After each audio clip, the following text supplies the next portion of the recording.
c'est que ce temple fait partie des rares temples de Kyoto où obligatoirement le prêtre supérieur, le résident supérieur, est de sang impérial. C'est un membre de la famille impériale qui dirige ce temple. Obligatoire. Pourquoi? Parce qu'il fut un temps où, lors de l'introduction du bouddhisme, c'était les empereurs qui imposaient le bouddhisme. Ça a réussi plus ou moins. Mais ça a été amélioré, accéléré dans un phénomène assez naturel.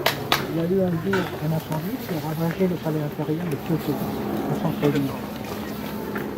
Et donc pendant un temps, l'empereur a dû se retirer dans ce temple. Et donc ce temple, du jour au lendemain, est devenu résidence impériale, a perdu à la fois son caractère spirituel, mais a gagné en caractère secret puisque c'était l'empereur qui était une divinité vivante. C'était en 1788, un an avant la Révolution française. Depuis, ce temple est resté tout à fait discret, parce que, chose bizarre, la famille impériale ne veut pas trop qu'on sache que c'est un membre de la famille qui est là. Et c'est la raison pour laquelle Kyoto, qui vend toujours ses temples, ne fait jamais de pub pour le Shorini. Et donc ce que vous allez voir, en réalité, c'est un tout petit temple. C'était une ancienne résidence impériale, toute petite, temporaire, le temps qu'on reconstruise le château. Voilà, c'était pour ça que je voulais que vous découvriez ça, parce que les autres splendeurs, vous pouvez les découvrir partout dans la ville, y compris sur YouTube en plus. Eh bien, allons-y. Merci. Merci. Merci.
Arrêt concerne le téléphérique de Shin-Kobe, c'est-à-dire de la gare de Kobe. Ce téléphérique nous mène au sommet du mont qui domine la plaine de Kobe.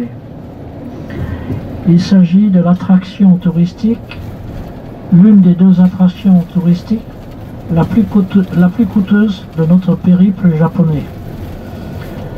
Normalement, le prix est de 1500, c'est-à-dire de 1500 yens par personne.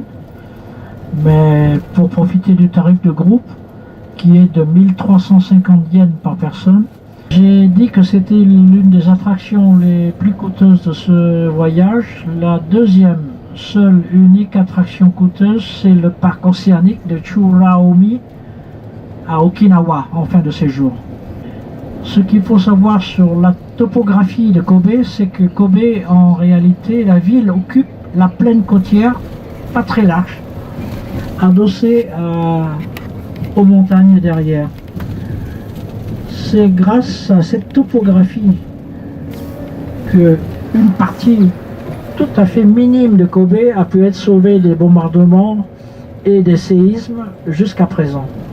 Sinon, la partie côtière, la plaine, a été ravagée par la guerre et par les diverses guerres civiles auparavant. Kobe a été l'une des villes les plus meurtries de toute l'histoire du Japon. Kobe est à peu près à une douzaine de kilomètres au nord-ouest de Osaka. Il nous reste donc presque 50 kilomètres à faire. Tami Osaka, qui est à votre gauche. Compte tenu du manque de terrain, en effet, il n'y a qu'un seul aéroport domestique qui dessert à la fois Kobe, Osaka et Kyoto. Il est quand même intéressant de savoir que pratiquement toutes les villes moyennes au Japon disposent d'un aéroport, ce qui est quand même pas mal. En effet, si vous regardez bien le réseau de transport terrestre sur lequel nous sommes en ce moment, Ce réseau est très particulier à cause du pays qui est montagneux. Cela revient à dire que le réseau a coûté horriblement cher et donc les péages restent particulièrement chers. Il est souvent plus avantageux de prendre le train ou l'autocar que de prendre l'autoroute. Et dans certains cas, il est plus avantageux de prendre l'avion.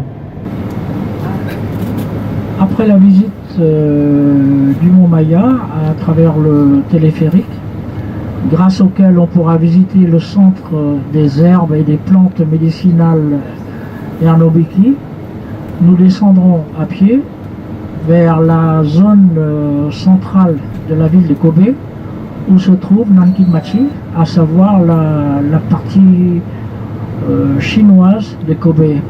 On dit toujours la partie chinoise de Kobe, mais les Chinois de Kobe sont là depuis 3 ou 4 générations. Ils n'ont pratiquement plus rien de chinois à part la langue et encore. En revanche, si vous voulez manger à la chinoise, c'est l'un des rares lieux où c'est encore authentique, parce que la cuisine chinoise servie au Japon est très légèrement, et même beaucoup, édulcorée. Très peu d'épices, pratiquement pas d'ail, très peu d'oignons, un peu de ciboulette. Maintenant, la raison de cette matinée, maintenant seulement vous commencez à la deviner. Il fallait une cassure entre les 2 premiers jours à Kyoto, basée sur l'ancien aspect, les habitudes, les beaux temples, les jardins japonais, et demain, Nara, qui est à la base même du royaume du Yamato, c'est-à-dire à l'origine de l'empire du Japon. Entre les deux, il fallait un petit passage et puis surtout voir le Japon tel qu'il est. Et tel qu'il est, Kobe est l'une des villes les plus attachantes du Japon et je sais de quoi je parle. Vous avez remarqué par exemple, et ceci c'est pas seulement pour l'anecdote, vous avez souvent remarqué ces derniers jours, et j'en ai eu des paroles, que la manière de marcher du Japonais est assez bizarre. Eh bien, la manière de marcher du Japonais à Kobe, si vous l'avez bien remarqué, se situe entre l'Europe et le Japon. Mais ce n'est sûrement pas japonais. Et on n'a jamais compris pourquoi. Le type de démarche, la manière de marcher est un peu moins japonaise et presque pas asiatique, chose bizarre. Deuxième point, il fallait aussi que vous puissiez voir le Japon classique, le citadin moderne, lambda. Kobe étant une ville à taille encore humaine, on a donc pris le quartier, le meilleur quartier, le centre commercial même, le cœur commercial de Kobe, là où se trouvaient les grandes marques et là où se trouvait la grande arcade que vous avez parcouru pour beaucoup d'entre vous tout à l'heure. Et maintenant pour l'anecdote, en ce qui nous concerne, ma femme et moi, après avoir quitté le repas relativement vite, ma femme a tenu à prendre un café dans le café de son enfance. Ma belle-mère étant native de Kobe. Voilà, au moins ma femme aura un beau souvenir du Japon aujourd'hui.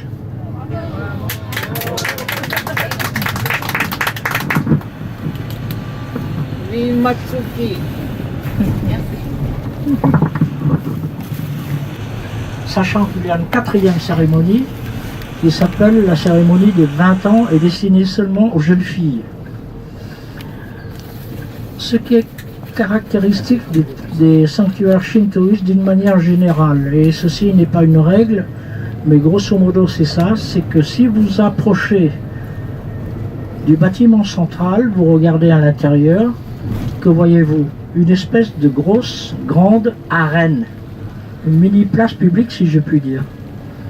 Et c'est là où se déroulent les cérémonies. Ça peut être un mariage, ça peut être une bénédiction, que sais-je encore.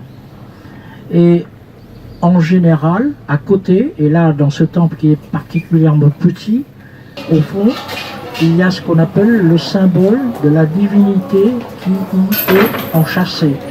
En d'autres termes, un sanctuaire shintoïste renferme une ou plusieurs âmes de la ou des divinités shintoïstes. En termes clairs, c'est leur résidence principale. D'autre part, si vous regardez aussi le temple shintoïste d'une manière générale, et ceux qui en sont à leur 3e voyage le savent par cœur, vous avez remarqué devant le bâtiment principal, deux très grosses cordes qu'il s'agit de tirer pour attirer l'attention de la divinité avant de clapper dans ses mains pour attirer encore mieux son attention et enfin de débuter votre prière. Ce temple-ci a une particularité. Il y en a une pour la décoration, deux pour l'organisation et trois pour l'histoire. En ce qui concerne la décoration, si vous avez bien observé le fronton, c'est-à-dire la façade, la partie supérieure de la façade du bâtiment principal, vous avez remarqué une très très grosse corde. Eh bien, cette grosse corde n'est rien d'autre qu'une copie, je dis bien une copie, de la grosse corde qui figure au temple bouddhiste Higashi Honganji à Kyoto. En effet, la construction des temples et sanctuaires totalement en bois, à base de mortaise et de chevilles sans clous aucun, nécessite des outils de levage, de madriers et de poutres particulièrement lourdes. Ce que beaucoup de gens ignorent, c'est que quand vous tressez une corde grosse à base de cheveux humains, c'est la corde ayant le plus de résistance.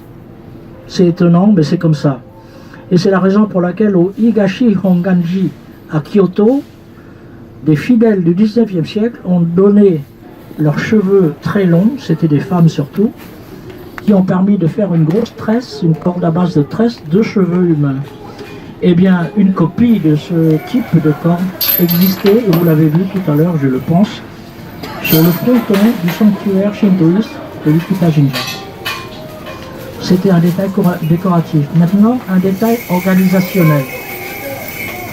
Vous avez été hier dans un temple bouddhiste qui était le Shoren-in et dont le prêtre supérieur était un membre de la famille impériale. Ici, il n'y a aucun membre de la famille impériale qui dirige le temple shintoïste. En revanche, et ce qui est étonnant dans ce cas, c'est de voir le signe, l'emblème de la famille impériale sur le fronton, à savoir le chrysanthème. En haut, il y avait des chrysanthèmes en papier. En bas, en tant que sculpture de cuivre greffée sur la paroi de bois de la façade, était bel et bien le chrysanthème impérial. Pourquoi? Parce qu'au 8e siècle, un empereur, l'un des premiers empereurs du Japon, a protégé le temple. Ce qui fait que c'est lui qui a veillé à l'organisation de ce sanctuaire shintoïste et c'est lui qui a ordonné à des familles particulièrement croyantes de veiller au bon entretien de ce temple shintoïste, à savoir le balayage, l'enlevage des feuilles mortes, etc. L'enlèvement des feuilles mortes. Ces familles qui étaient profondément croyantes dans le shintoïsme, on les appelait des Kanbei.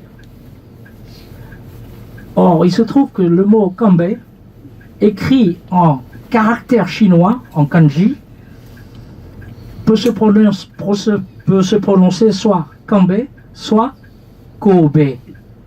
Autrement dit, le sanctuaire shintoïste que vous venez de visiter, il a été construit dans un terrain complètement nu. Peu à peu, il y a eu un village qui s'est aggloméré autour de lui, et des familles tout à fait croyantes ont entretenu ce sanctuaire sur ordre de l'empereur, d'où la marque de l'empereur, et d'où le nom de la ville de Kobe, puisque ça a été le temple qui a déterminé la naissance de la ville de Kobe. Voilà pour l'organisation. Maintenant pour l'histoire. L'histoire a retenu simplement le fait que, fait rarissime, c'est l'un des rares lieux de culte qui n'a jamais été 100% détruit, ni par un séisme, ni par la guerre, ni par une guerre civile. De là la valeur très particulière, historique, de ce sanctuaire shintoïste qui est complètement petit, vous l'avez vu, c'est pour ça qu'on a eu 30 minutes, et Dieu sait si 30 minutes étaient tout à fait suffisantes. On a pu le voir en détail, on a pu voir des cérémonies, on a pu voir les prêtres, les servantes. Eh bien, sachez que le jour de l'an, vous n'êtes même pas capable de vous marcher sur les pieds dans la cour de ce temple qui est envahi pour attendre les 12 coups de gong de minuit.